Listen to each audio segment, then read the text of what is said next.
Yeah.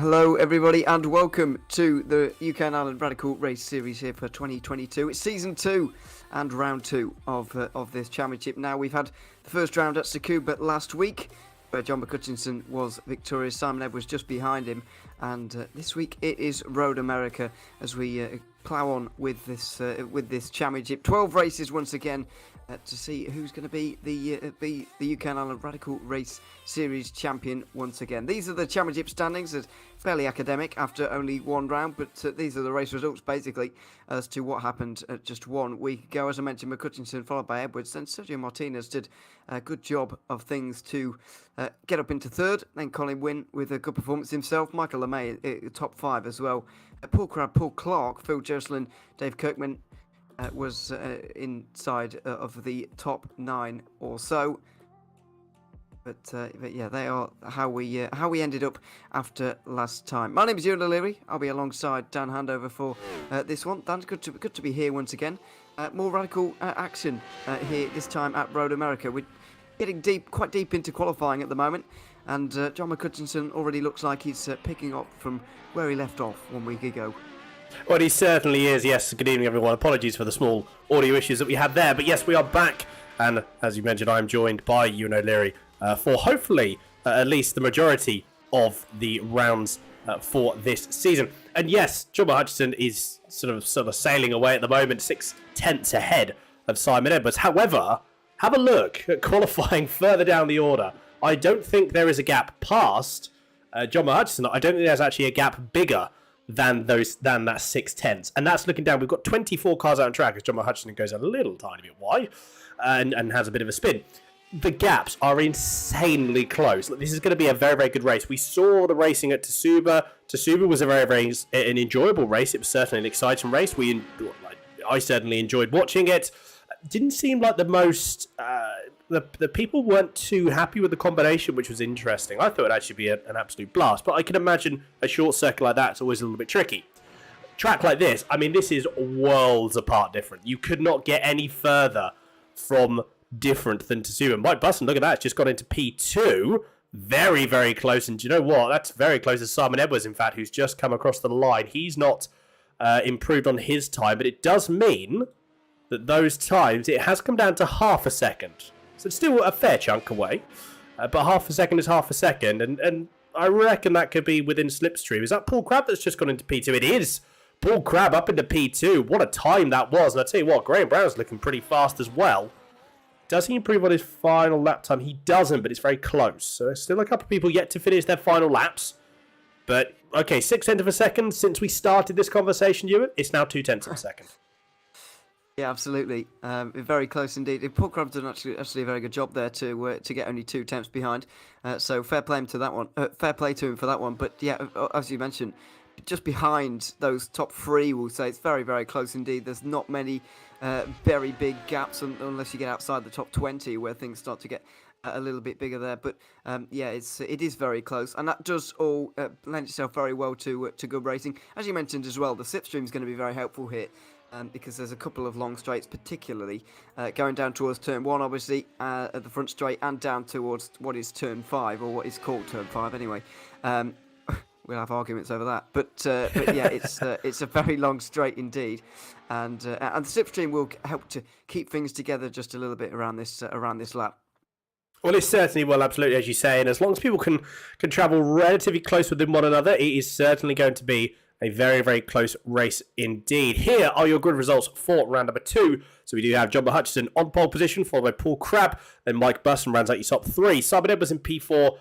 Paul LeMay in P5. Graham Brown P6. Sergio Cruz in... that's Martin De La Cruz in 7th. We then have Booker in 8th. Paul Clark in 9th. Darryl Taylor in P10. Michael LeMay P11. And then Martina Ward, a very, very impressive performance in P12. Then we'll have to rattle them off pretty quickly. Dom Lang-Webb, Dave Rolliston, Richard Brown, Dave Kirkman, Graham Brown, Annie Hugill, Phil Jocelyn, Phil Glover, Tim Adcock, Guy Robertson, Kevin Budgeon, Ray Peasley is 24th on the grid. And then we do have Chris Kane there, who has actually set a lap time by the looks. So that is your order for round number 2 for qualifying. And on your grid, standing start, remember, it's going to be a race down into turn 1. Certainly is, and it's not an easy turn 1 either. It's fairly high speed, to be honest, but there's not too much braking involved, but it is a bit of a pinch point, and there will be surely some bits of contact. Hopefully we don't see too much of it, and hopefully everybody gets through quite nicely. But yeah, it is a bit of a problem, and as it always is, and it's going to be up to these guys to really just get themselves around, and hopefully they will do that. Coming through the first couple of corners, of course, the plunge downhill towards what is turn 3 as well is going to be a bit of a problem with not much runoff really on the outside of these corners.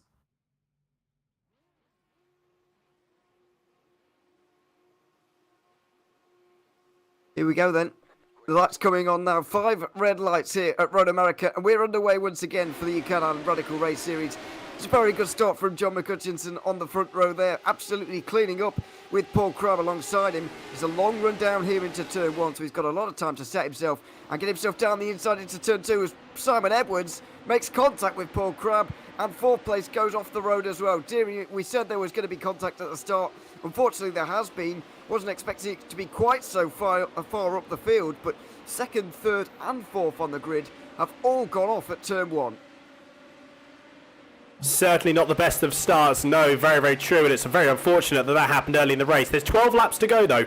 There is still a fair amount of time. Everyone now coming down into, what would this be classed as, do you rate? This is turn 4, I believe. Would this not be classed as, Ewan, or is this what you class as turn 5? Potentially, what? Kevin Budgeon going a little bit wide on the brakes, tiny bit wide, manages to keep it in check, though, after that lock-up.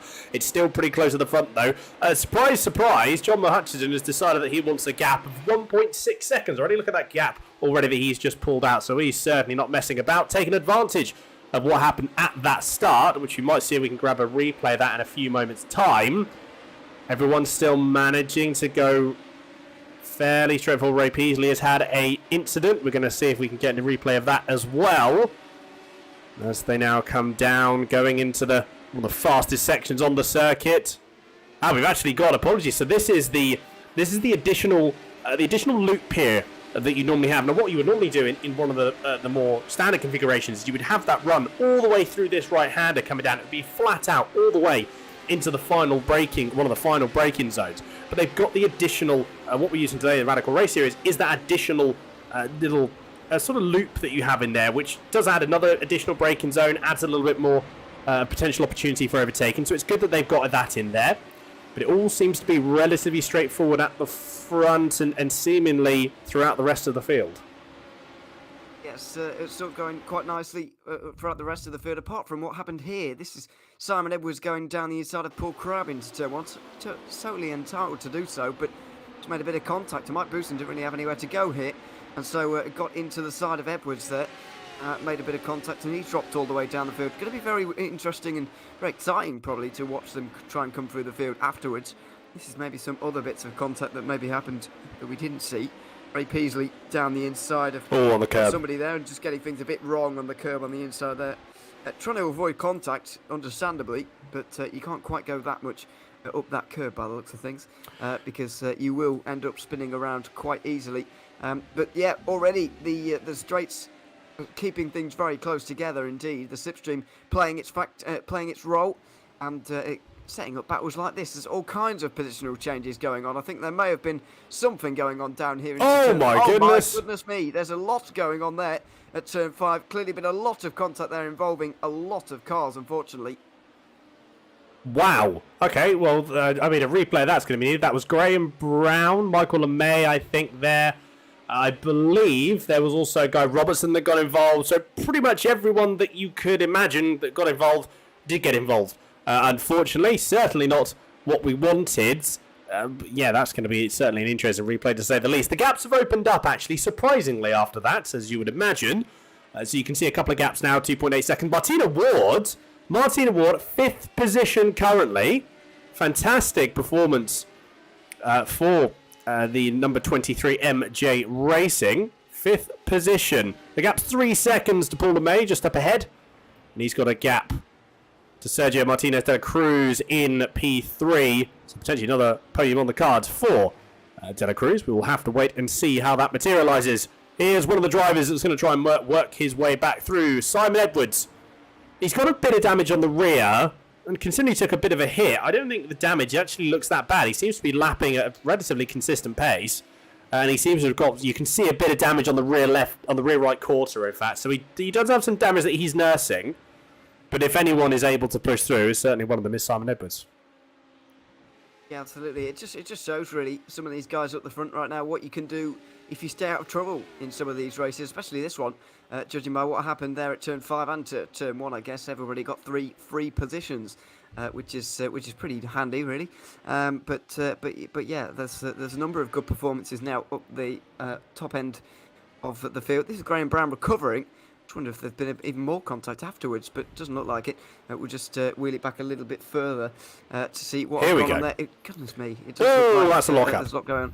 Someone down the inside of Paul Crabb, and then I think it's Graham Brown getting into the back of whoever that is. Oh, and no! Then, dearie me. Yeah, there's a lot to unpack there, I think, and a lot of people involved, unfortunately. But yeah, just cause everyone and those who were able to pick their way through it, obviously able to gain a lot of places there.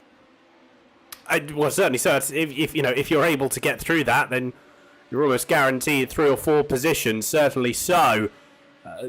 There's battles up and down the field now. Kevin Budgeon is one of them, and actually a battle with Simon Edwards. So Simon Edwards certainly trying to motor his way through the field. He's already made up another 2 positions since we last saw him. 3 laps of 12 have already gone.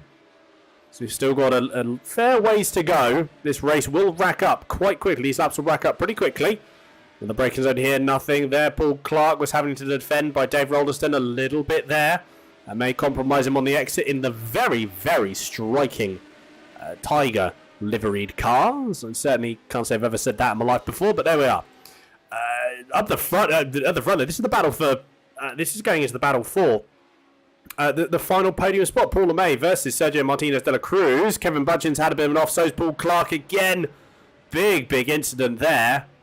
So that's unfortunately both Budgeon and Clark that have lost out once again, unfortunately. So certainly race going from bad to worse as it turns out at the moment. Paul Clark's dropped 11 positions since the start of this race. Going back to the leaders, you just see there, Paul LeMay had a little bit of a look, decides against it though, pulls back into the slipstream. So we'll have to wait once again. In fact, I mean, to be honest, at the moment, I don't know about you, but if I were Paul at this point, I would almost think actually just, if you can continue with this pace, just sit behind until you get to the last lap. Because, unfortunately, what's going to happen is you're going to make the move. Unless you can pull out a second and a half in the space of a lap, you're just going to get past, or at least you're going to have an opportunity. The person behind you will just try and pass you again. It is a difficult situation to be in here for Paul LeMay. I wouldn't really know what to do myself.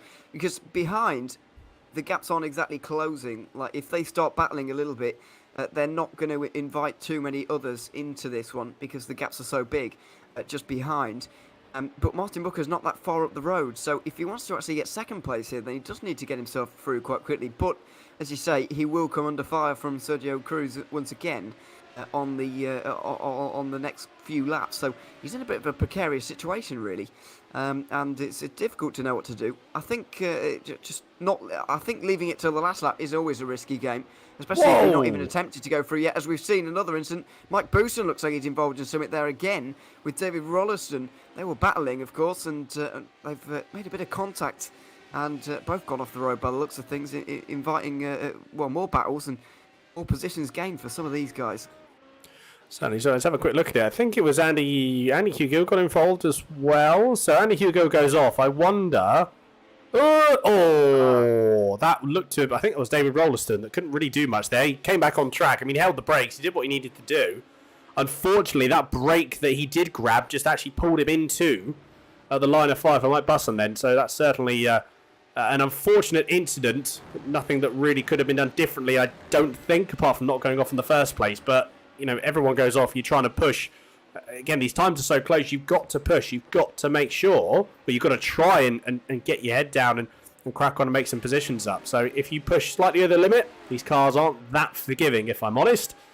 So unfortunately, that was the case there. Lap 6 already, nearly halfway through, getting on to number 6. So we're certainly, we're motoring along through these laps, are we not? Martinez was still doing very, very well in P6. Let's keep an eye out for that because Richard Brown is only a couple of tenths behind. So that could be an interesting battle. We'll have to keep an eye on that. And there's a couple of battles up and down the field. Simon Edwards still moving through. He's now up into P12. Again, I gained a few freebies after the couple of incidents that happened there. Could possibly be another one. This is going on to Paul Crabb. Paul Crabb did make a move on Edwards' last lap into turn 4 actually here. No move for Simon Edwards that time. Look at Graham Brown though. Graham Brown only a couple of tenths behind, so he's sitting there just watching everyone. Edwards goes a little bit wide, but still carries the speed. I think Mike Busser may have had another bit of an off. I think he has. Ooh. That was a... Wow, what a save! What a save from Graham Brown. Wow. Fair play. Yeah, yeah, it's just got on the grass a little bit really through the fast right-hander there, and did save it, but yeah, needed quick reactions there. Simon Edwards and Paul Crabb though together once again after their little bit of antics at turn 1. Simon Edwards trying to turn 1 of the very race, the very first turn of the race. Simon Edwards just trying to get down the inside, didn't make it, and it's caused a bit of a long day for both of them actually, and Mike Pearson I suppose, but yeah, those two are going to be together again, battling once again, and we'll see if that's a good idea or not really, because there could be certainly a bit of a feeling of wanting to put things right, especially for Crabb, who will feel that he was wronged at turn 1, but yeah, hopefully things stay a little bit nicer on this occasion. As down the inside there, Paul LeMay, we said, or I said, wow, predicted that he wasn't going to wait, but yeah, and he hasn't. He's made that move, and it was a very nice move as well. Very late on the brakes, just enough room given to Cruz as well, and yeah, Paul LeMay up into 3rd place. Indeed, very, very, very good move, absolutely, for Paul LeMay. This is a bit of a battle going on here. 3-way battle for, so we bring the battle balls up. This is the 3-way battle for P5. So Dong Lang Webb just there. Martina Ward's going to have a run running outside. Actually, apologies, this is Richard Brown, Martina Ward, and Dave Kirkman as well. So possibly, who's going to be the last late breakers? It is Martina Ward, but a bit of a lock-up. Or just about manages to keep the car out of the gravel. Unfortunately, that has been 2 places lost, although it might be 2 places gained in a moment. Depends if both... Oh, they both had contact. I spoke too soon. Well, actually, I sort of foreshadowed that a little bit because Dave Kirkman was only ever going to come... He's only ever going to go one way, and that was back left onto the circuit. And it didn't look like there was much room there, if in all honesty. Now, I will have to see that in a replay if we can. To me, though, didn't look like there was all that much room. There is another replay to have a look at. It's Tim Adcock. Coming the number 21. What happened here? A bit too aggressive on the throttle? Yeah, just a little bit too on the throttle. You could see the steering. Oh, manages to stay off of the racing line. Thought he was going to do a bit of... There you go, there's the pirouette. And then off he'll go again. Yeah, let's have a quick look, if we can then, at this overtake. So this was coming down into... Oh, actually, interestingly enough, didn't look like... There must have been a tiny, tiny bit of contact. Surely. Surely that. that. A bit weird. Let's have another. Weird. Let's see what happens here. So Martina Ward goes off the road. We know that. But what happens? Dave Kirkman outside line. Interestingly, there. Yeah, there's a lot of room, and there was contact. Unsurprisingly. Just a tiny, tiny bit. Yeah, a little bit, but it was enough. Clearly. Yeah. Just surprised at why Kirkman tried to go on the outside here. There's half a car length there, basically. And there's most of the track left on the left-hand side, and it's the inside line, so a little bit surprised really. But either way, Martina Ward getting past him once again here. So Dave Kirkman being demoted to 7th now after all of this. Indeed, as you say, so Martina Ward moves back up into P6, and as you say, yeah, Dave Kirkman, that position lost, unfortunate. Obviously, more unfortunate for Richard Brown, who is now 3.7 seconds now down. You can just see there is Richard there, just going out of shot now. But once again, side by side, who's going to be the last of the late breakers? It may very well be. I think it's Dave Kirkman. He's going to go around the outside in this turn 4. Brave move, but he goes a bit too wide. But he still manages to keep it on circuit. Well, he doesn't keep it on circuit, but he keeps it out of the gravel trap, which ultimately has gained him the position. I mean, the move was... you could argue that was in a way, that could be argued as it was a position gained going past track limits. However, at the same time, I think the move was done before Dave actually went off circuit. So that could, again, be argued the other way. Either way, though, that is a position. So Martina Ward now goes back down into P7. But she has a gap 2.7 seconds down to Richard Brown. So not too many laps left to go. And Dave Kirkman's had a spin. Another spin for Dave Kirkman. This race has certainly gone from bad to worse. I would take a guess that was maybe a touch on the grass. I'm going to take a guess and say that was a bit on the grass. It's likely, very likely indeed, as he's come straight out in a battle here with Phil Jocelyn on the outside line, trying to hold on to this 8th place, and he will do so on the late brakes around the outside. Just about keeps it on the road, and he is through quite nicely there. Phil Jocelyn is going to just tuck in behind. And just carrying as they are, but yeah, Kirkman, just when you get out of that rhythm, and these mistakes creep in, then they can snowball a little bit, and it does look like that's happened just a little bit here. Good illustration here as well as to what the slipstream can do for you. Although despite the slipstream, Jocelyn not really gaining at all there, so it's something that we've mentioned throughout the entirety of last season, particularly at a circuit like this. What kind of downforce setting do you go for? How high downforce do you go? Because there are a lot of corners around here, but there are also long straights as well. So it's all a balancing act. And in the end, the ones on very low downforce setups seem to be very, very difficult to overtake for obvious reasons. So it's all a balancing act and something that you've got to get right. And it's not like you can change it halfway through the race either. No, very true. Very true. It's that, I think it's the dive planes as well that is another bit of adjustment that these drivers like to use, or the rear diffuser. I think I believe that's another thing that people do like to change as well, and that can have certainly quite a big impact. So yeah, aero is a massive, massive change here, and yeah, I mean, Red America is all full of medium and high speed corners. If I'm honest, I think the slowest corners probably turn 3.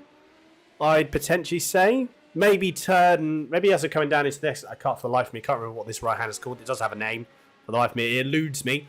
But this right-hander here may be the slowest corner on the circuit. And even then, I wouldn't exactly say this is slow. Paul May having to really, really defend from Sergio Martinez de la Cruz.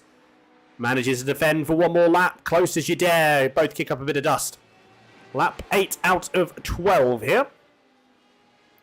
There's still a little bit of a ways to go. Bear in mind, 4 laps left, but these four laps are, they're 2 minutes long, so we've got another 12 minutes worth of racing to go. And I think it is Slipstream's going to play. You can see the Slipstream bottom right-hand corner of your screen. You can see that Slipstream working there. So potentially Paul May having a little bit more downforce than what we saw a little bit earlier on, but that will allow him to carry a bit more corner speed. You can see the gap goes back up once again because of that additional corner speed. The other thing as well is Sir Martinez de la Cruz doesn't actually have... He's got someone in the way, so he is losing a little bit of downforce anyway. So that will be costing him a bit of time, but once again, he's able to then bring that pace back up in the slipstream. So a bit of swings and roundabouts here. I'd always rather be... In a way, it depends. I don't mind being the car behind because you can pressure. But at the same time, I hate the downforce being lost. I hate managing understeer, and I can't seem to do it. So it's always there's always a trade-off depending on where you are on the circuit. It's always more pressure when you're in front, but you haven't got to worry. You know that the car's going to be stable. You know the car's going to do everything realistically the same every single time. Whereas sometimes, depending how close you are to the person in front, you may lose more downforce than, in some cases, more so than others. There's always that little bit of... something you've got to be conscious of. That gap has ebbed and flowed around the half a second mark. You can see that's where it's really hurting there, couldn't you? You can see that gap went from about 4.5 tenths of a second to 7 tenths. So it really, really hurts through the long sweeper. But managing to keep within that second, though. And the second is the threshold. Anything over that, the downforce starts to be lost. You don't really... the slipstream starts to be lost. You don't really get much. Replay here, actually. This is Graham Brown at the inside of Phil Jocelyn. Maybe a relatively straightforward move. Seems to be. It's a drag race down to turn 1. And move done already before turn 1. So there we are. Yeah, quite nice, quite easy. But yeah, I mean, in this situation, the dirty air effect that you're talking of there, it's not that bad on iRacing. It's not that bad in these cars either. I wouldn't mind sitting in behind here because of the slipstream, obviously, effect that you get, especially at a circuit like this one. So it's not terrible. So Sergio Cruz is not going to be suffering too much here. But what is happening is Paul LeMay does look a little bit quicker. Sergio Cruz is certainly staying within the slipstream range, and the slipstream itself is helping him with that. But that mistake at turn 3 is not going to help at all. You just saw the smoke in the background, is getting a little bit unsettled, and the gap has gone up to nearly 2 seconds immediately there. So that battle looks like it's going to be over, and Paul LeMay can set his sights on Martin Booker, although he really is running out of time, should I say, to catch him with only 2.5 laps to go now. Absolutely, as you say, yeah, time is running out. I mean, Paul's certainly going to be happy with the P3 currently on the car. This is a bit of a closing speed, isn't it? Wow, look at this. It's Paul Graham and Phil Jocelyn. I wonder if Phil Jocelyn is having... Either he's got some damage to that car, or he's running quite a substantial amount of aero. One or the other. But I think Dave Kirkman has had another... No, apologies. Dave Kirkman has actually just passed Richard Brown once again. So that was someone that had another bit of a moment there. A lot of lock-up through turn 5. Now, turn 5 is an easy place to lock up because you're braking over a crest. So the car then unsettles, the car lifts a little bit as you're on the brakes, tendency to lock up. The problem is if you don't then get that car, if you don't get the brakes released as the car compresses, you stay on that lockup. Very, very hard to get rid of. But this is looking very, very close indeed. I think Paul Crab is... Oh, darts one way, darts the other. Up the inside. Whoa, I don't know how close that was. It looked very close on that camera angle, didn't it? Yeah, how close it was, very, I think, is the answer, really.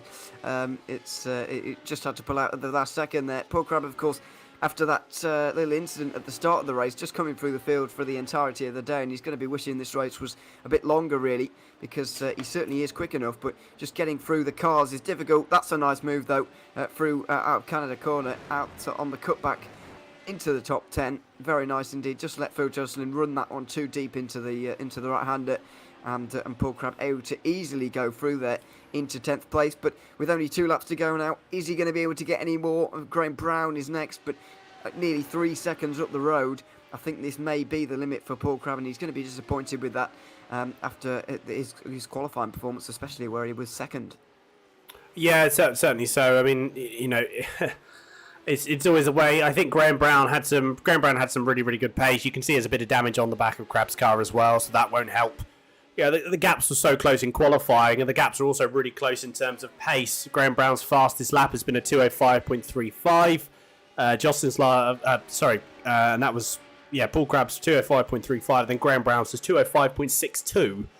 So, in a way, I wouldn't really think that there's going to be all that much that you can do. I don't want to say any more than that, but we'll see what happens towards the end of this race. And as you say, a lap and a half left to go.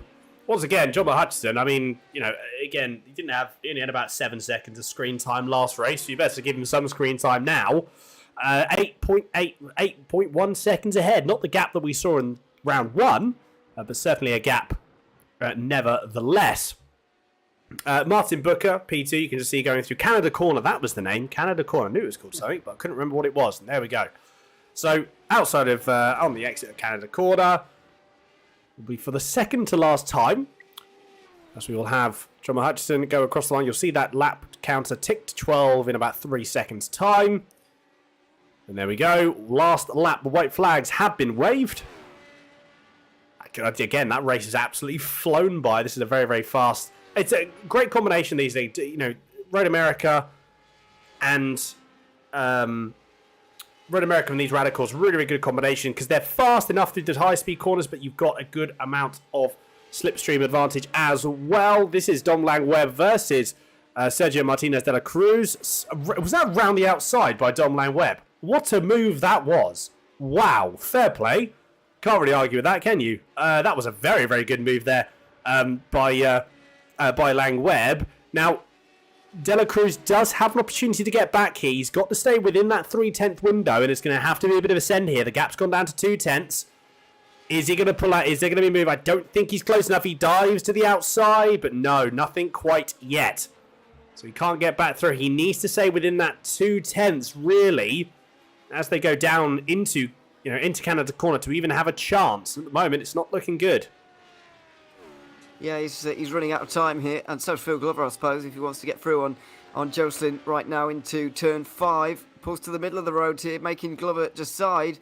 And it looks like Glover's going to go round the outside into turn 5, but difficult braking zone, as we mentioned earlier. Round the outside here, but he's got the outside for the next corner as well, unfortunately. But good traction, good opportunity, good and move. He does make the move up the hill into turn 6 as well. Nice move as we go back to John McCutcheon at the front of the field.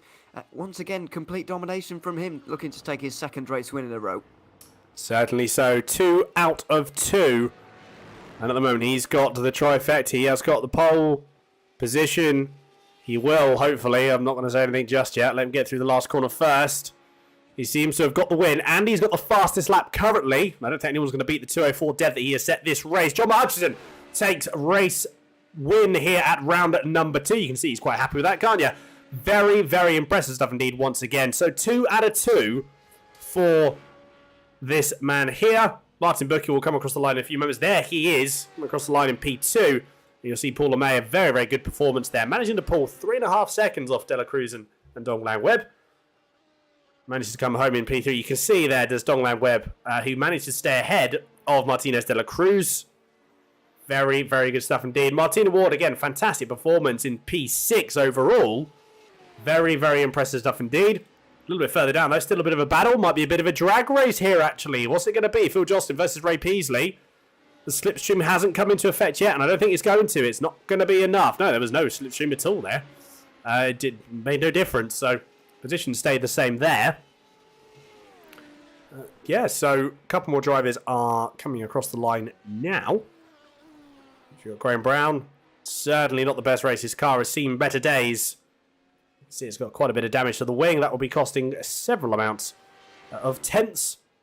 Simon Edwards coming across the line. I mean, P15. Something happened to Simon Edwards on that last. Did something happen to Simon Edwards on the last lap?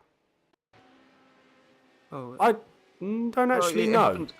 Happened a while ago, I think. It happened a while ago. But I did notice he was a little bit further down the field. I don't know why though.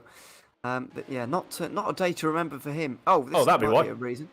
Oh, Got into more contact, and he will make contact with the barrier there as well. Paul Crabb was involved. That was Paul Crabb he made contact with. So, yeah, that was more lost points, I'm afraid, for Edwards. And if John McCutcheon is more consistent in doing these races than he was last season, then he's really going to be a force to be reckoned with in this season, second season of 2022. Absolutely, as you say, going to be, like I said, 2 out of 2 for the moment. Is he going to be able to make it P? Is he going to make it 3 out of 3 next week? We'll have to find out. John Hutchison, though, as you can see, takes that race win with Martin Booker P2 and then Paul LeMay in P3. Donglang Webb takes P4 with Sergio Martinez De La Cruz in P5. Martina Ward P6, Dave Kirkman 7th, Richard Brown in P8, Graham Brown P9, and then Paul Crabb running at your top 10. Phil Glover takes P11 with Ray Peasley in P12. Phil Jostin in 13th, Andy Hugh Gill in 14th. Simon Edwards, certainly not the race that he will want to remember, in P15. Darrell Taylor takes 16th with Guy Robertson in P17. Graham Brown takes P18 at round 2. Tim Adcock 19th, Dave Rolderson 20th, and then you can see a couple of laps down these drivers here. Kevin Budgeon P21, Paul Clark 22nd, Michael LeMay, Mike Brusson, and then Chris Kane, who did not start the race. That is your race results. We're going to take a quick break and be back in a few moments' time, where we're hopefully going to be able to have a chat with some of the drivers. Stick around.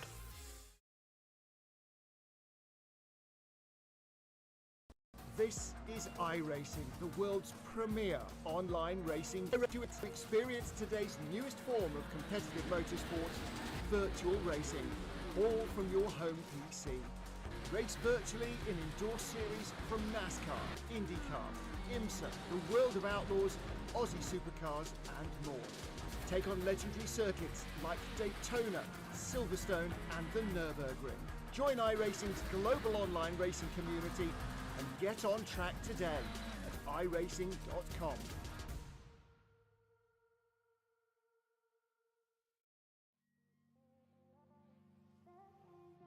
And welcome back, everyone. We're going to wait a couple more moments to see if we get a couple of people in. Hopefully, we're going to have a chat with a couple of our drivers. But overall, I mean, Ewan, first round back, obviously, for this season. Again, your thoughts? Is it similar to what you were experiencing last season as well? Same sort of similar action? Yeah, it's kind of similar to last season, really. I mean, there's really not much has changed since last season. It's just the circuits that we're going to, really, that are going to change. There's still the same, obviously, car. There's really not much to change with the car at this point. The format stayed the same, so it will stay roughly similar, but that doesn't mean it won't be different in terms of who is up towards the front. In terms of the whole season, I think it is going to be interesting to see if we get John McCutcheon here a little bit more often, because he was this strong last season as well, but didn't turn up enough to really challenge Simon Edwards in terms of the championship. So if there was one thing missing from last season, it was a championship fight, because Simon Edwards was so far above the rest. But yeah, I mean, that could change this season. We will wait and see if it does. Certainly so, as you say, time will tell, as they say. We do have, and I believe we're going to be able to have a chat with a couple of drivers here. And first of all, let's have a chat with our race winner, John McHutchinson. So, John, obviously, again, another dominant performance. As per last week, you only had about 7 seconds of screen time. How was that for you? I can imagine that was pretty much just running through the motions again. Yeah, pretty straightforward. I'll take races like that all day. Well, I'm sure you will. Screen time would be handy enough. At least give me 10 seconds. No, I think you had about 25, 30 seconds. Pretty good. I mean, the pace, I think, as well. At the start, though, because the gap, I think in the end of qualifying, the gap was 0.6 of a second. Then it dropped down to 0.2. Did anything really change at that point, or is it very much, head down, crack on? I imagine after turn one, you thought, well, where's everyone gone? No, I knew after the practice I could see the lap times were pretty close between, especially myself and Paul Crabb. And then, so I was expecting that in quali, and it was close, so kind of expected that. But then turn one came, and it was the last thing I said before we started. Mind everyone get round turn one, because last year it was a disaster, and same happened this year. Is there a particular? Do you reckon it's just because the track's turn one's pretty fast? I think you were mentioning it earlier on that the turn one's pretty fast at Road America. Is that again? You got everyone concertinaing up and people with different confidence levels going into that corner. Is that? Do you reckon that's sort of one of the reasons? Yeah, I would say so. Different skill levels and stuff, but most of the guys at the front are quite similar. I take it someone must have went for a silly move, but I don't know. I didn't see it. I don't know what happened, to be honest. I'll have a look and have a laugh at them later. Again, we will certainly leave you to that. 2 out of 2 then, John. Are you with us next week? Yeah, it should be okay next week. Well, there we go. See if we. As you know, last week I was meant to be in Rome tonight, but COVID had other ideas. Ah, yes, right. Well, I mean, you can certainly take solace in the fact that you're now 2 out of 2 for season number 2 of 2022. So next week we'll see if we can make it 3 out of 3. Yep. Thanks, Daniel. See you next week. Cheers, John. There we go, John Hutchison. Ewan, would you like to have a chat with Mr. Martin Booker? Because I believe we do have him in the comms booth as well. Yes, we certainly do. We'll bring him in now. We have done. Martin Booker joins us, second place here today, behind John McCutcheon. Welcome, Martin. Good to have you here once more. Let's chat about the start of the race first, because it all happened in front of you. What was going through your mind as you were going through turn one there? Because it was a little bit mad, really. I don't think it's repeatable in an interview. I honestly, I can't really remember what happened. It was all a bit of a blur and tyre smoke, and my VR turned into a bit of a slideshow with all the particles and all the rest of it. So I just sort of kept my foot in it and managed to get through the other side, which was good. Yeah, you did get through it quite nicely. Obviously, getting those 3 places. John McCutcheon was in front of you all the race. Did you ever feel like you could get near him, or was he always just that little bit too quick for you? Not a chance. I was when Graham went off shortly afterwards, and I was in P2. in my head, I thought, right, if I can hold him to within 10 seconds to the end of the race, I'll be happy. So that was my goal, and I just about did it. But knowing John, he was just taking it easy anyway and chilling. But yeah, he's untouchable at most tracks, but at this place, he's like an absolute rocket. Yeah, he certainly was here today. And just looking ahead a little bit, we'll briefly before we let you go. Few tracks coming up a little bit different to this one. I think it's fair to say, like Zolder and Belle Isle and Bathurst, all going to be very, very different. How are you feeling about the next few tracks? Any you're particularly looking forward to, maybe? Belle Isle, I'm really looking forward to, so I love it there. Yeah, I've never driven it in the Radical, only in the Skippy, so I don't know what to expect really. Bathurst is always fun. I don't like Zolder because of the chicanes. It's just chicanes with big curbs in the Radical isn't much fun. So I'm looking forward to the other two, not really Zolder, to be honest. We'll hopefully see you get through that one rather nicely anyway, and obviously back to the circuits that you're more looking forward to in a couple of weeks' time. But yeah, for now, we'll let you go. Good performance today from your second place, so congratulations on that, and thanks for coming to join us. Thanks very much. Cheers, guys. Thanks very much, Martin Booker there, joining us from second place. Indeed. So, and I believe we do have, I think we're going to have a chat with Simon Edwards. Let's have a chat with Simon Edwards. We've got him in the commentary booth. Simon, can you hear us? I can. Can you hear me today? We can do, yeah. We can certainly hear you loud and clear. Simon, that was certainly a race not to remember. Oh no, I might remember it. Certainly probably not in the way that you would have wanted to, obviously, though. Again, obviously, a very, very big shame. It just went bad to worse, really, didn't it? I don't really think it could have gone any better. It could have gone any worse. I don't think. It's sort of everything that could have happened did happen. Yeah, pretty much. I had a really, really good start, and I was in two minds to whether to try and go for second or not, and it needs a lot of room by the outside party to be given, and you have to stay right on the inside. And I went for that cheeky move, and maybe I shouldn't have done. So I started the chain of events off, so I can't really complain. But yeah, I think I had everything there.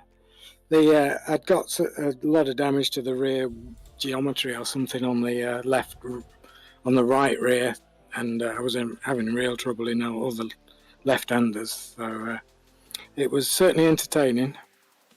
I can certainly imagine so, and it was entertaining in a sense for us, obviously watching. It was there was action packed. I think would be the best way to put it. Looking forward to next week. Though I believe you only mentioned it was Zolder next week, isn't it? In terms of Zolder, is that a track you're familiar with? Is that a track that you're looking forward to? What are your thoughts? I'd certainly love it in the Skip Barber, and I think we've done it in this car, and I was surprised how well the car went round it, because you've got to do a bit of curb jumping. So I think I'll enjoy it because I love curb jumping. Good. Well, there we go. And like I said, we're it's I don't think Martin's very much looking forward to it, but by the sounds of it, you are. So at the end of the day, we'll have to see how you get on. But again, really, really good. Very, very good to catch up again, and we look forward to speaking with you and catching up with you next week. Yeah, and hopefully I'll be slightly further up and slightly less embarrassed. So yeah. You'll be fine. You will be fine. Simon, again, really good to catch up, and we look forward to catching with you soon. Thank you. So there we go. That is another round done and dusted, Ewan. Moving on, obviously, next week, round 3. I'm looking forward to it. I think it's always going to be an interesting circuit with these cars. It's certainly going to be challenging for them by the looks of what Martin Booker was saying there. Obviously we know about the curbs at Zolder. It's basically all chicanes with the curves on the insides. But I was sort of aware how the Radicals don't really like the bumps and the curves and weather, but I wasn't quite aware of the extent to which that is a problem. And so that is going to be very interesting. It's going to be very challenging next week, most of all, and that is when exciting racing happens, when it is very challenging. So looking forward to that, and yeah, hopefully we'll see an exciting race there at Zolder, like we've seen here at Road America. A bit of a cleaner start, maybe, but yeah, an exciting race once more. Let's hope so. Certainly so. Well, everyone, thank you all for tuning in. As always, really look forward to catching up with you next week. Don't miss it. Same time on Thursday in 7 days' time for round number 3 of the Radical Race Series. As always, make sure that you haven't already subscribed to the channel. We're very close to 600 subscribers, a very, very big milestone for us, seeing as Absolute Sim Racing has not been around all that long. To make sure you show your support for us, it would be greatly appreciated. But as always, everyone, make sure you take care, stay safe. We'll see you next week.